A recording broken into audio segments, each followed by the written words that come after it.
அனைவருக்கும் வணக்கம். நான் தமிழரசன் பேசுகிறேன். இன்றைக்கி நம்ம இந்த வீடியோவில் எதை பற்றி பார்க்க போகிறோன்னா, அதாவது பார்த்திங்கன்னா 7 வருட செவ்வாய் தசை எப்படி இருக்குன்னு பார்க்க போகிறோம். காலச்சக்கரத்துக்கு முதல் ராசியான மேசராசி நேயர்களுக்கு எப்படி இருக்குன்னு பார்க்கலாம். ஏன்னா எல்லா மேசராசிக்காரங்களுக்கும் செவ்வாய்ங்கிறது ஒரு முக்கியமான கிரகம். ஏன்னா ராசி அதிபதி அவர் தான்.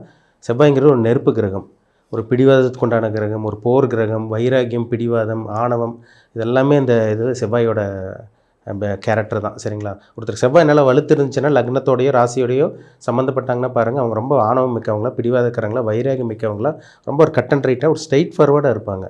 எதுவுமே பார்த்திங்கன்னா மறைஞ்சது இது பண்ண மாட்டாங்க.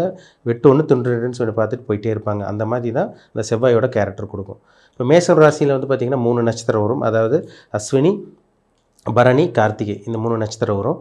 அஸ்வினி நட்சத்திரக்காரங்களுக்கு பார்த்திங்கன்னா பிறக்கும் போது பார்த்திங்கன்னா கேது திசையில் பிறந்திருப்பாங்க. 2வதாக பார்த்திங்கன்னா உங்களுக்கு சுக்கிர தசை வரும். 3வதாக பார்த்திங்கன்னா உங்களுக்கு சூரிய தசை வரும். 4வதாக சந்திர தசை 10 வருஷம் நடக்கும். அதுக்கப்புறம் 7வதாக பார்த்திங்கன்னா, அதாவது 5வதாக உங்களுக்கு 7 வருட செவ்வாய் தசை நடக்கும். பரணி நட்சத்திரக்காரங்களுக்கு பார்த்திங்கன்னா பிறக்கும் போது சுக்கிர தசை, 2வதாக பார்த்திங்கன்னா சூரிய தசை நடக்கும். 3வதாக சந்திர தசை, 4வதாக இந்த செவ்வாய் தசை 7 வருஷம் நடக்கும். கார்த்திகை நட்சத்திரக்காரங்களுக்கு பிறக்கும் போதே சூரிய தசை, 2வதாக அவங்களுக்கு சந்திர தசை நடக்கும். அப்புறம் 3வதாக உங்களுக்கு அந்த 7 வருட செவ்வாய் தசை நடக்கும். அதாவது அஸ்வினி நட்சத்திரக்காரங்களுக்கு 5வதாக வரக்கூடிய தசை தான் இந்த செவ்வாய் தசை. பரணி நட்சத்திரக்காரங்களுக்கு 4வதாக வரக்கூடிய தசை தான் அந்த செவ்வாய் தசை. கார்த்திகை நட்சத்திரக்காரங்களுக்கு 3வதாக வரக்கூடிய அந்த செவ்வாய் தசை, அந்த 3, அதாவது இந்த 3வதாக வரக்கூடிய செவ்வாய் தசை அந்த 7 வருஷம் செவ்வாய் தசை. அந்த செவ்வாய் நல்ல ஒரு இடத்துல இருந்துட்டாருன்னு வச்சுக்கோங்க, இந்த 3 நட்சத்திரக்காரங்களுக்கும் இந்த ராசி மேசராசிக்காரங்க நல்ல விதமான பலன், நல்ல பலன் கண்டிப்பாக அனுபவிப்பாங்க. ஏன்னா செவ்வாய்ங்கிறது ஒரு பாவ கிரகம். பொதுவாக பார்த்திங்கன்னா செவ்வாய் நம்ம என்ன சொல்கிறோம், அதாவது காசுபர் முக்கா பாபர்னு சொல்லுவாங்க.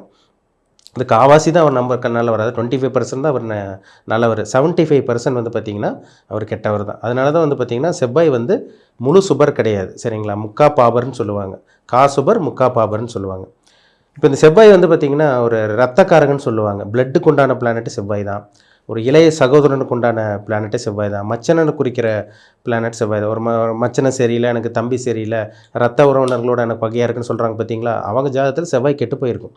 செவ்வாய் சனியோடையோ செவ்வாய் ராகோட இருக்கவங்களுக்கெல்லாம் பாருங்கள், அது இந்த 6ஆம் இடம் சம்மந்தப்பட்ட இந்த காம்பினேஷன் இந்த 12ஆம் இடத்துலலாம் போய் உட்காந்து இந்த மாதிரி இடத்துலலாம் சம்மந்தப்பட்டுச்சுன்னா அவங்களுக்கு ரத்த உறவினர்களால் அவங்களுக்கு பகை ஏற்படும்.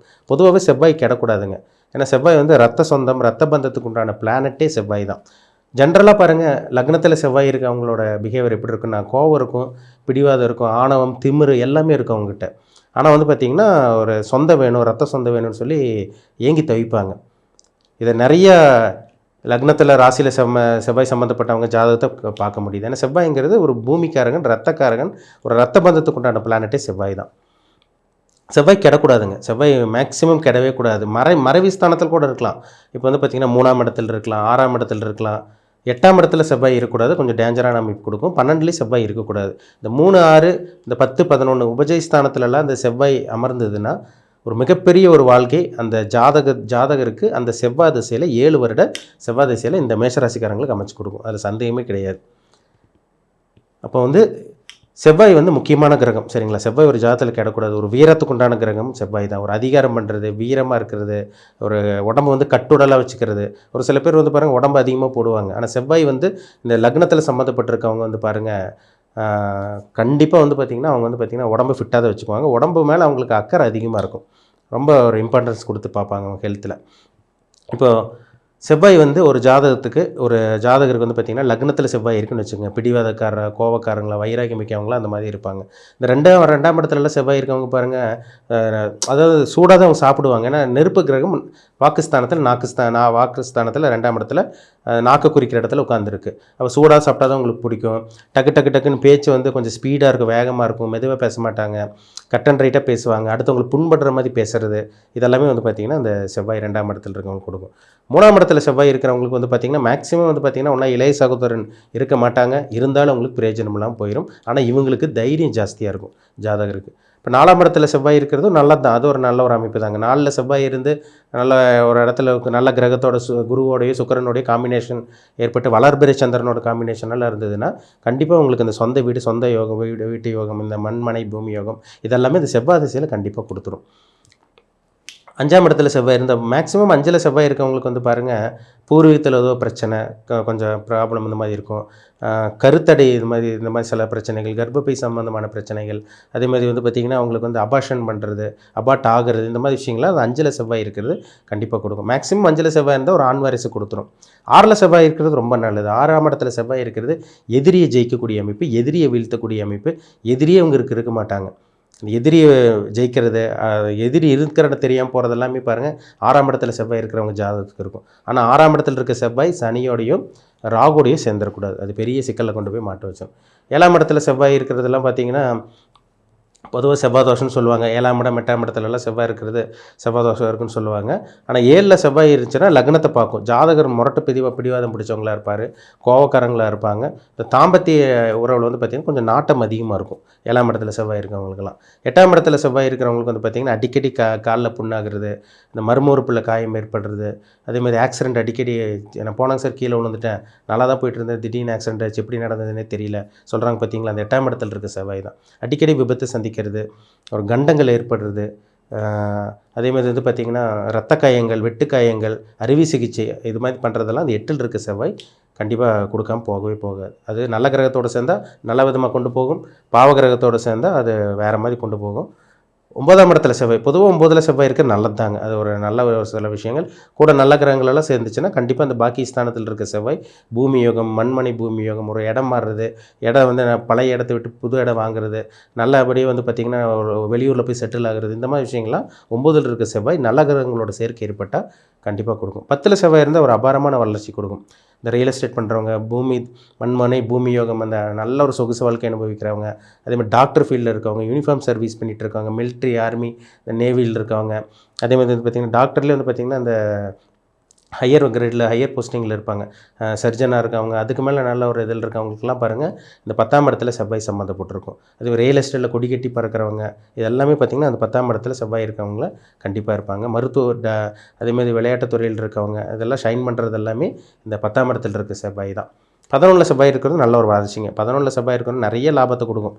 பொதுவாக 11ல் செவ்வாய் இருக்கிறது எந்த இடத்துல இருந்தாலும் செவ்வாய்க்கு நல்ல இடம். அந்த இடத்துல நல்ல ஒரு இது இருந்துச்சுன்னா செவ்வாய் தசை வந்து மிகப்பெரிய ஒரு யோகத்தை கொடுக்கும். 12ல் செவ்வாய் இருந்தால் தூக்கத்தை கெடுக்கும், அயன சயன போகஸ்தானத்தை கண்டிப்பாக பாதிக்கும். அதேமாதிரி பெண்களாக இருந்தால் அந்த அடிவயிறு சம்மந்தமான பிரச்சனைகள், மென்சஸ் சம்மந்தமான பிரச்சனைகள், இந்த மாதிரி விஷயங்கள்லாம் இந்த 12ஆம் இடத்துல இருக்க செவ்வாய் கண்டிப்பாக கொடுக்கும். அதில் மாற்றமே கிடையாது. ஆண்களாக இருந்தால் தூக்கத்தில் குறைபாடு, அதேமாதிரி வந்து பார்த்திங்கன்னா அயன சயன போகஸ்தானத்தில் ஒரு குறைபாடு, நேரங்கெட்ட நேரத்துக்கு சாப்பிட்றது, ஒரு நல்ல ஒரு இன்பத்தை அனுபவிக்க முடியாமல் போகிறது, இந்த மாதிரி விஷயங்கள்லாம் அந்த 12ல் இருக்க செவ்வாய் கண்டிப்பாக ஏற்படுத்தி கொடுக்கும். அது யார் வீட்டில் இருக்காங்க, யாரோட சேர்ந்துருக்காங்க, யாரால் பார்க்கப்பட்டிருக்காங்க, இதெல்லாம் பார்த்தா நம்ம கண்டிப்பாக துல்லியமாக சொல்ல முடியும். சரிங்களா? இப்போ அந்த செவ்வாய் வந்து பார்த்திங்கன்னா எந்த லக்னத்துக்கு வரக்கூடாதுன்னா, இப்போ மேஷ லக்னத்துக்கு ஒரு 8ஆம் அதிபதியே வந்துடுவார். சரிங்களா? ஆனால் 8ஆம் இடம் சம்மந்தப்படக்கூடாது. மேஷ லக்னக்காரங்களுக்கு மேஷத்திலே இருந்தால் செவ்வாய் நல்ல பலன் கொடுப்பார். எந்த லக்னத்துக்கு வந்து ஆகாமல் இருக்கும் செவ்வாயின்னு பார்த்தீங்கன்னா, இந்த மிதுன லக்னக்காரங்களுக்கும் கன்னி லக்னக்காரங்களுக்கும் இந்த செவ்வாய் நல்லதே பண்ணுறது இல்லைங்க. சரிங்களா? அப்படி நல்லது பண்ணணுன்னா அவர் மறைமுகமாக கெட்டு போகணும், மறைமுகமாக பலவீனம் அடையணும்.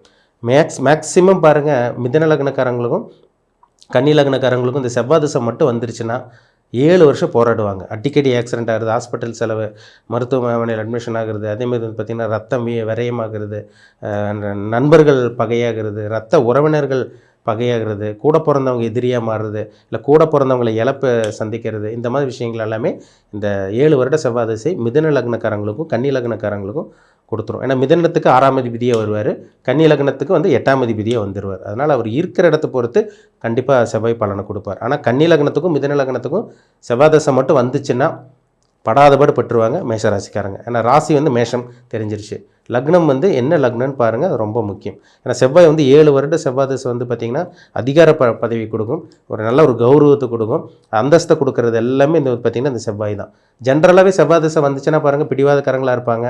மேக்ஸிமம் பாருங்கள் செவ்வாய் தசை வந்தவங்களுக்குலாம் ஆக்சிடென்ட் ஆகுறது, சொந்தக்காரங்களோட பகையாகிறது, அதேமாதிரி நல்லா பழகிட்டு இருந்தவங்க விட்டு விலகி போகிறது, ரத்த சொந்தங்களோட பகையாகிறது, இதெல்லாம் ஒரு பக்கம் இருந்தால் கூட நல்ல கிரகத்தோட செவ்வாய் இருந்ததுன்னா சொத்து வாங்கிடுவாங்க. ஏன்னா பூமிக்காரகனே செவ்வாய் தான்.